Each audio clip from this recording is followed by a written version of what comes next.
Character is forged in the hottest fires of adversity, sharpened like steel until it is strong enough to never break again. Witness the most intense stories of resilience and the final victory over life's hardest challenges. Subscribe today and find the unbreakable power within your own cinematic heart. At 4:22 p.m. on a Thursday afternoon, I thought I knew exactly what kind of meeting this was going to be. I'd sat through 100 of them. Budget reviews, quarterly forecasts, the kind of corporate theater where everyone nods at slides they've already read and calls it leadership. My name is Daniel Reeves, and for 11 years I had been the senior account director at Meridian Consulting Group, the person who, when clients called with a problem at 7 a.m. on a Saturday, actually picked up the phone. I wasn't prepared for what the new managing director had planned for that Thursday. The conference room on the 14th floor had floor-to-ceiling windows that looked out over downtown Cincinnati. I'd always liked that room. I'd closed 3 of our largest accounts in that room, including a Hargrove deal that brought in $4.2 million in its first year alone. I remember thinking, as I walked in and found a seat near the middle of the table, that the afternoon light was hitting the glass buildings across the street in a way that made everything look golden and solid and permanent. 14 people were already seated. My colleague Patricia was there, and so was Tom from finance and half the regional team leads. At the head of the table stood a man I had met exactly twice. His name was Richard Calloway, and he had been brought in 6 weeks earlier from a firm in Chicago that specialized in what the board called operational realignment. He was 41 years old, had an MBA from Northwestern, and had never, as far as I could tell, managed a client relationship longer than a contract cycle. He was pulling up a PowerPoint presentation when I walked in. I poured myself a coffee from the side table and sat down. The screen behind Richard showed the company logo and the words Strategic Compensation Review Q4 Priorities. I remember reading those words and feeling a small, quiet instinct fire somewhere in the back of my mind. I ignored it. Richard clicked to the second slide. "I want to start by thanking everyone for being here," he said, in the particular tone of a man who does not actually feel gratitude. "As you know, one of my mandates since joining Meridian has been to evaluate our cost structure with fresh eyes, and what fresh eyes tend to see are things that familiarity has made invisible." He clicked again. The slide showed a bar chart. On the horizontal axis were job titles. On the vertical axis was compensation. One bar was significantly taller than the rest. Next to that bar in a text box was my full name and my total annual package, $312,000. I felt the room change before I fully processed what I was looking at. It was a physical thing, the way the air shifts when a window breaks somewhere in a building. I watched Patricia look at the screen, then look at me, then very carefully look back at her notepad. "This represents a structural anomaly we need to address," Richard said. "Our senior account director role is currently compensated at 61% above the industry benchmark for comparable positions in this market. In absolute terms, that's approximately $118,000 in annual excess spend, not including benefits load." He said the words excess spend the way an engineer might describe a design flaw, clinically, with the mild satisfaction of someone who has found the problem everyone else missed. I looked at the screen. My name was still up there. $312,000. 61% above benchmark. Displayed for every person in that room to read and remember and discuss later at dinner. "Richard," I said. My voice was steadier than I expected. "Can I ask a question?" He looked at me with the pleasant, practiced patience of someone who has learned to manage pushback. "Of course, Daniel. When you benchmarked this role, what did you use as the comparison set?" He clicked to the next slide, which showed a list of salary databases, standard industry sources, Robert Half, the Mercer survey data, regional compensation reports from... "Did any of those sources account for book of business?" I asked. He paused for just a fraction of a second. "The benchmark reflects the role, not individual performance metrics, which are, because I manage $18.4 million in active client revenue," I said. "Directly, by name, clients who have been with this firm between 4 and 14 years and who I brought in personally or inherited and retained through 2 previous ownership transitions." I kept my voice level. "My total compensation represents approximately 1.7% of the revenue I personally manage. I'm curious which benchmark adjusts for that." The room was very quiet. Richard set down his clicker. "Daniel, I understand this feels personal, and I want to." "It doesn't feel personal," I said. "It is personal. You put my salary on a screen in front of my colleagues and called it an anomaly. That's a factual description of what just happened. The intent was to have a transparent conversation about. Whose transparency? I asked. Is your compensation on the next slide? Is Tom's? Tom from finance did not look up from his notebook. Richard's expression shifted into something more careful. I think we should take this conversation offline if you prefer. I'd prefer you answer the question I asked, I said. Which of these clients specifically do you believe Meridian can retain without me? He didn't answer. I had spent 11 years building what I had. I want to be honest about that because I think some people hear a story like this and imagine it as luck or accident, and it was neither. It was 11 years of 6 a.m. flights to client sites in 3 states. It was learning the names of every executive assistant, every operations manager, every person in the room who didn't get introduced but whose opinion mattered. It was taking calls on Christmas Eve when a client had a crisis. It was knowing, without looking it up, that the VP of procurement at Callaway Industrial had a daughter who was applying to Purdue that year because he'd mentioned it once 18 months earlier and I'd written it down.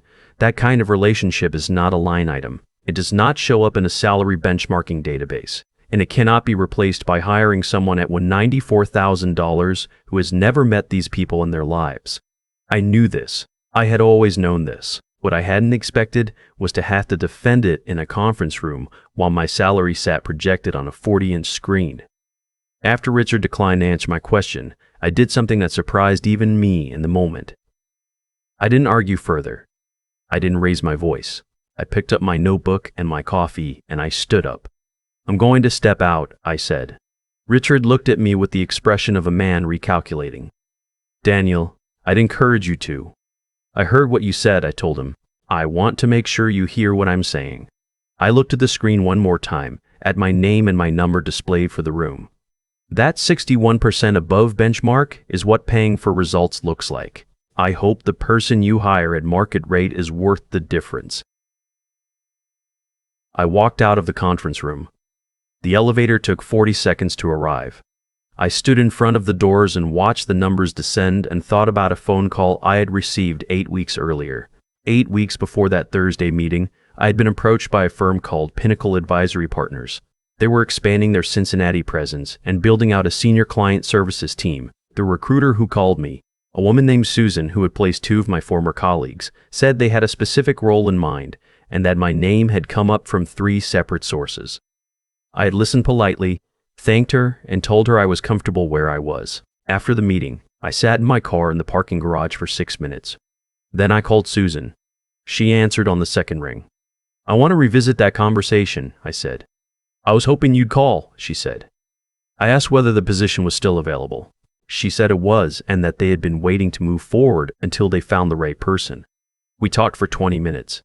By the end of the call, I had confirmed an interview for the following Tuesday and received a preliminary offer framework by email that evening. The total package was $341,000, plus a performance incentive that could push it significantly higher in year 1. I confirmed the offer in writing before I did anything else. I want to be clear about this because I've heard stories like mine where the person walks out on faith and the next chapter works out anyway, and while I understand the appeal of that narrative, I am 53 years old, and I have a son in his 2nd year at Ohio State and a mother whose memory care facility in Dayton costs more per month than most people's mortgages. I did not walk out of that conference room on faith. I walked out because I had already secured the door behind me before I closed the one in front. The following Monday morning, I submitted my resignation. 2 weeks' notice, professional, no drama.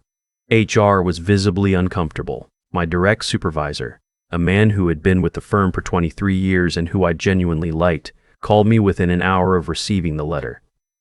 Tell me this isn't about Thursday, he said. It's about Thursday, I said, and it's about everything Thursday represented. He was quiet for a moment. I wasn't in that room. I know, I said. He didn't run it by me, he said, and I could hear the particular strain of a person who has realized something important too late. I believe you, I said. But it happened, and it happened in a room with 14 people who now know my salary, and in an organization where the person making decisions about my value has never spoken to any of my clients.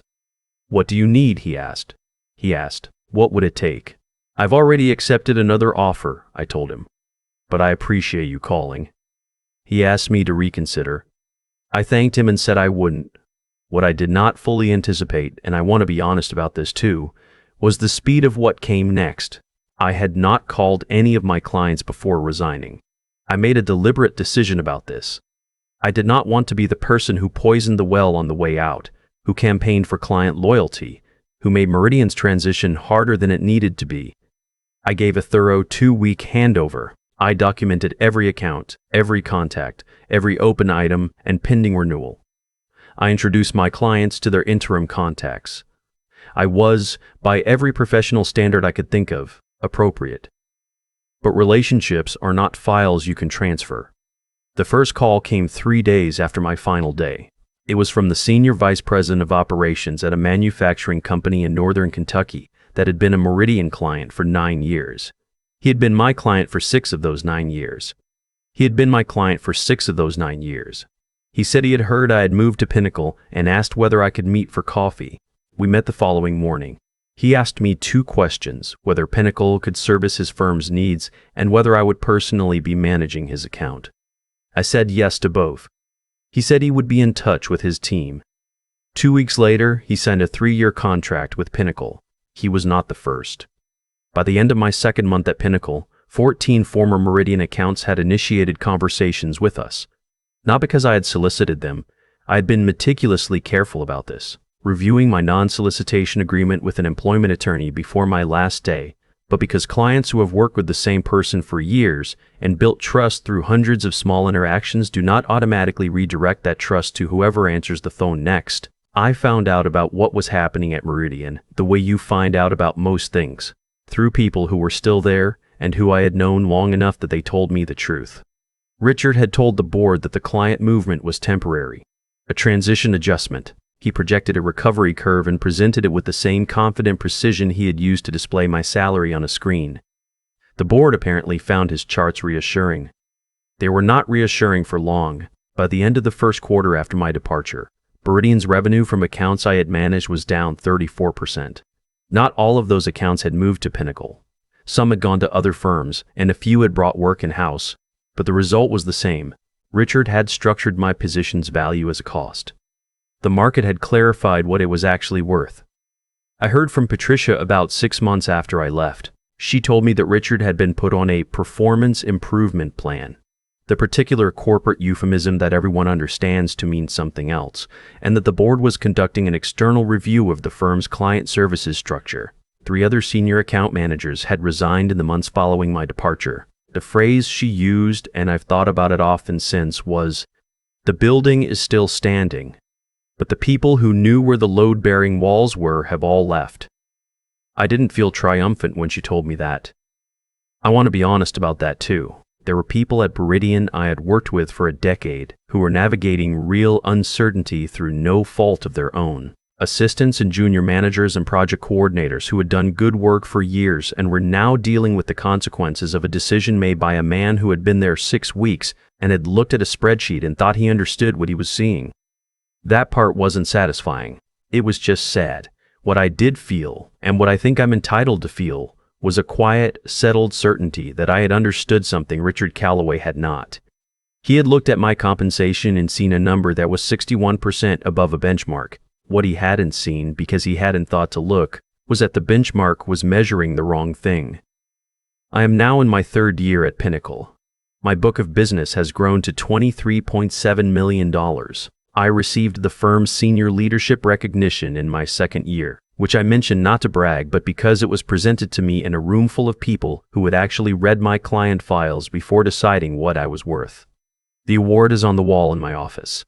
Next to it, in a frame that my son gave me as a joke that turned into something I actually meant, is a printout of the salary benchmarking slide from that Thursday meeting in Cincinnati.